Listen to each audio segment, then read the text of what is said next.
Breaking news. గత 8 రోజులుగా పోలవరం జిల్లా వాసులకు చుక్కలు చూపిస్తుంది పెద్దపులి. జిల్లా వాసులు పులి సంచారంతో బెంబేలెత్తిపోతున్నారు. గంగవరం మండలంలో వివిధ ప్రాంతాల్లో 5 రోజుల పాటు సంచరించింది.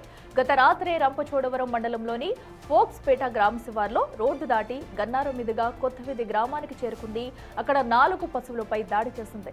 దాంతో స్థానిక గిరిజనులు భయాందోళనకు గురవుతున్నారు. వెంటనే అక్కడకు చేరుకున్న ఫారెస్ట్ సిబ్బంది పులి కదలికలను రేడియో కాలర్, డ్రోన్ సాయంతో పరిశీలిస్తున్నారు. పెద్ద పులి సంచరిస్తుండటంతో ప్రజలు ఎవరూ ఒంటరిగా తిరగొద్దని హెచ్చరించారు.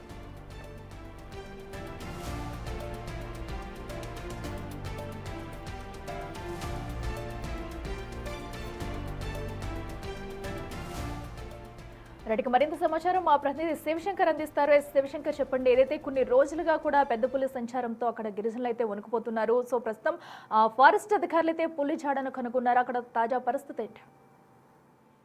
అట్లా చూస్తున్నట్లయితే పోలవరం జిల్లా రంపచోడవరం డివిజన్ అయితే పెద్ద పులి గజగజ వణికిస్తుందని చెప్పుకోవాలి. పులి పంజా మరొకసారి విసిరింది. 4 లేగదూడలపై దాడి చేసింది. పశువులపై దాడి చేయడంతో పూర్తిగా అవి 4 కూడా చనిపోయిన పరిస్థితితో అయితే గిరిజనులు గజగజ వణికిపోతున్న పరిస్థితి ఇక్కడ కనిపిస్తుంది.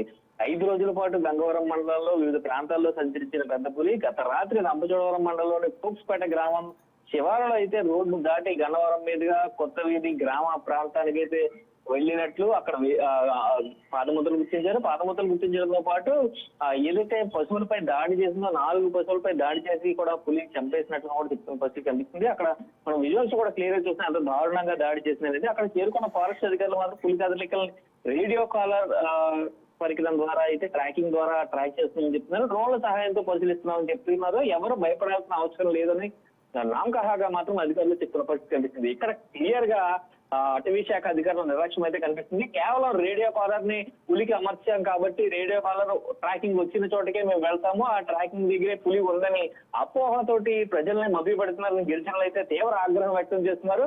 కంప్లీట్ గా అటవీ శాఖ అధికారులు పులి సహజ స్థాయిల్ని బట్టి దాని పాదముద్రని బట్టి ట్రాక్ చేయడం మానేసి కేవలం దాని మెడలో వేసిన రేడియో కాలర్ ట్రాకింగ్ ద్వారా మాత్రమే మేము ట్రాక్ చేస్తున్నామంటే అది గంటకి రావాల్సిన ఇన్ఫర్మేషన్ 2 గంటలకి లేదంటే సిగ్నల్ వచ్చిన తర్వాత మాత్రమే ఇన్ఫర్మేషన్ వస్తూ ఉండడంతో అప్పటికే 5 నుంచి 10 కిలోమీటర్ల దూరం పెద్ద పులి వెళ్ళిపోతే దాన్ని ఎప్పటికీ పట్టుకుంటారంటూ కూడా గ్రామస్తులు ప్రశ్నిస్తున్న పరిస్థితి ఇక్కడ కనిపిస్తుంది.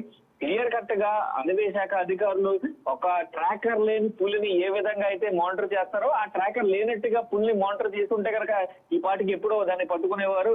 11 హనుమాన్ టీంలు వచ్చినా ఏమీ చేయలేకపోయినాయి. పూణే నుంచి ప్రత్యేక బృందం వచ్చినా ఏమీ చేయట్లేదు. ఎందుకు పట్టుకోవడాలు విఫలం అవుతున్నారంటే కేవలం వాళ్ళు రేడియో కాలర్ ట్రాకింగ్ ఏదైతే ఉందో ఆ రేడియో కాలర్ ట్రాకింగ్ ని నమ్ముకుని పులి వెనకాల తిరగడం ఒకటే కారణం అని అయితే అక్కడ ప్రజలు గిరిజనులు కూడా తీవ్ర ఆగ్రహాన్ని వ్యక్తం చేస్తున్న పరిస్థితి కనిపిస్తుంది.